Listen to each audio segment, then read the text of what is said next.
ये व्यूअर्स, आप सभी का पाथफाइंडर्स पैन अकेडमी में स्वागत है। Good morning to everyone. Donald Trump America के प्रेसिडेंट इलेक्ट हो चुके हैं और बहुत ज़्यादा एक्सपेक्टेशन है।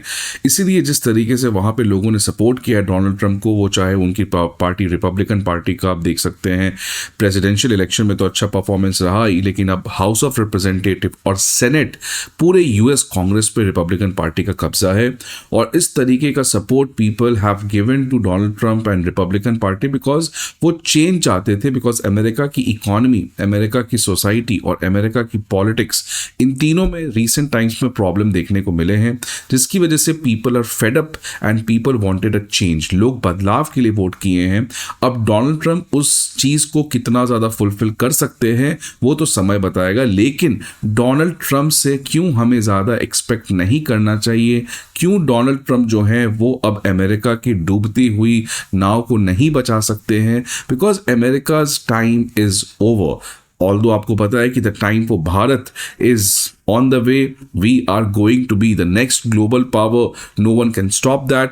But power is zero sum, एक का पावर बढ़ता है तो दूसरे का पावर घटता है। तो if India's power is about to rise, then China का पावर घटना होगा, अमेरिका का पावर घटना होगा। Everyone can not grow because power is limited, right. So America की जो पावर है, जो उसकी इकोनॉमी से आती थी, जो उसकी सोशल स्टेबिलिटी से आती थी, जो उसकी पॉलिटिकल कंसेंसस से आती थी, स्टेबिलिटी से आती थी, आज वो सारे चीज़ों में एक तरीके के फॉल्ट लाइन्स देखने को मिले हैं। And that is why Donald Trump के आने से भी थिंग्स कैन नॉट चेंज। अगर वो कुछ अनएक्सपेक्टेड करते हैं देन इट माइट, बट अभी तक अगर देखा जाए तो अमेरिका जो है it is bound to see a lot of problems in the coming years. एक सबसे बड़ा प्रॉब्लम है कि अमेरिका दिवालिया घोषित ना कर दे, क्योंकि अमेरिका का आज जो कर्ज है वो, अगर आप देखोगे पैंडेमिक के बाद इस तरीके से बढ़ा है जिसकी कल्पना भी कभी ने नहीं किया था। इसी की वजह से बहुत सारे पेपर्स में अब आ रहा है, रिसर्च स्कॉलर्स कह रहे हैं, इकोनॉमिस्ट कह रहे हैं कि अमेरिका जो है वो बैंकरप्सी की तरफ बढ़ रहा है। बैंकरप्सी का मतलब कि अमेरिका की जो सरकार है, जो उसने अभी तक कर्ज ले रखा है, ऐसा भी हो सकता है कि वो अपने कर्ज को ना चुका पाए, तो बैंकरप्सी की तरफ हेड कर रहा है।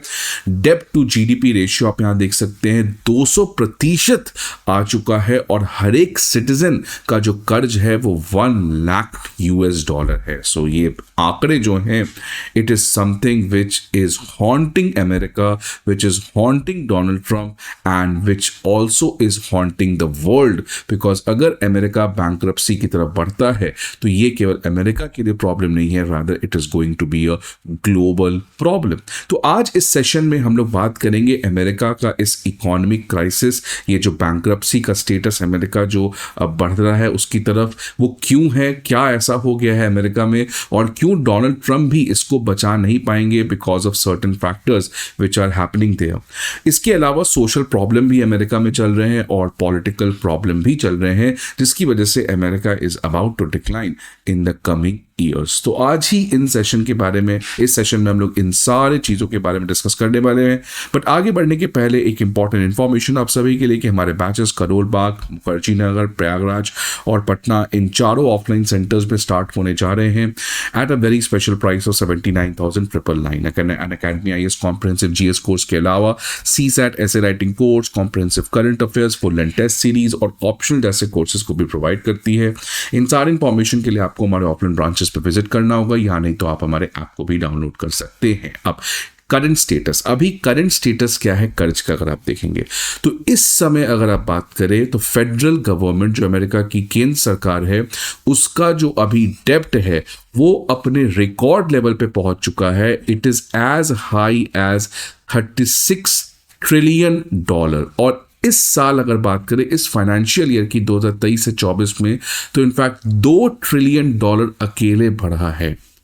और अगर आप इसको कंपैरेटिव एनालिसिस करें तो अगर 2000 की बात करें, इस सेंचुरी के स्टार्टिंग में, उस समय अमेरिका की कर्ज मात्र $5.7 ट्रिलियन थी, और 2020 की बात करें पैंडेमिक के समय तो $23.2 ट्रिलियन थी। तो इस समय भी आप देखेंगे कि जो डेब्ट है वो बढ़ा है, लेकिन जो सबसे तेज रेट से जो अमेरिका की डेप्ट बढ़ने में देखने को मिला है वो है पैंडेमिक एक टर्निंग पॉइंट था। अगर आप देखें तो इस समय 5.7 था, 2020 में 23.2 ट्रिलियन डॉलर था, और पैंडेमिक के बाद अगर आप देखेंगे तो डेब्ट जो है वो 16 ट्रिलियन डॉलर, पिछले 3 साल में मात्र 16 ट्रिलियन डॉलर डेब्ट अकेले बढ़ा है। तो मतलब जितना डेब्ट पिछले 20 साल में बढ़ा था उतना ही डेब्ट पिछले 3 साल में बढ़ा है। और अगर पिछले 1 साल की बात करें, 316 डेज अलोन की बात करें, तो डेब्ट जो है वो हर एक दिन 6.3 बिलियन डॉलर से बढ़ा है। मतलब पैंडेमिक के बाद अमेरिका में रियली बहुत ज़्यादा प्रॉब्लम देखने को मिल रहा है, खासकर जिस तरीके से उनका नेशनल डेब्ट बढ़ा है, दैट इज रियली प्रॉब्लमेटिक। अगर हम डेब्ट टू जीडीपी रेशियो की बात करें तो वो इस समय 125% ऑफ कंट्रीज जीडीपी है। याद रखिएगा, इंडिया की अगर हम बात करें तो 90% है, और इंडिया की जब 90% हुई तो वेस्टर्न इकोनॉमिस्ट ने कह दिया कि इंडिया में बहुत प्रॉब्लम है, इंडिया बैंकरप्सी हो जाएगा, इंडिया फिस्कल डेफिसिट को ब्रीच कर दिया है। आज जब यही चीज अमेरिका की डेब्ट 125% पे पहुंच चुकी है तो अमेरिका के इकोनॉमिस्ट्स का कुछ ज्यादा बयानबाजी नहीं आता है। इनकी जो डेब्ट टू जीडीपी रेशियो इनफैक्ट कुछ ही साल में 200% बढ़ जाएगी, जिससे इनका जो पूरा कर्ज है वो अपने इकोनॉमी से दुगना हो जाएगा, विच इज रिकॉर्ड। अभी तक ऐसा अमेरिका के इतिहास में कभी भी नहीं हुआ है। और इसकी वजह से जो इंटरेस्ट बर्डन है, जो इतना कर्ज ले रखे हैं, इसमें जो ये इंटरेस्ट दे रहे हैं वो आपका देख सकते हैं प्रतिदिन बिलियन डॉलर्स, 1 बिलियन डॉलर ये लोग डेली इंटरेस्ट का पैसा दे रहे हैं। और आने वाले टाइम में प्रति ईयर, एवरी ईयर जो इनका इंटरेस्ट बर्डन होने वाला है, it is around 1 trillion dollar. इसकी वजह से प्रॉब्लम क्या होगा कि अगर इतना ज़्यादा इंटरेस्ट पेमेंट अमेरिका की सरकार को देना होगा तो इंफ्रास्ट्रक्चर डेवलपमेंट और एजुकेशन के ऊपर पैसा इनको कट करना पड़ेगा।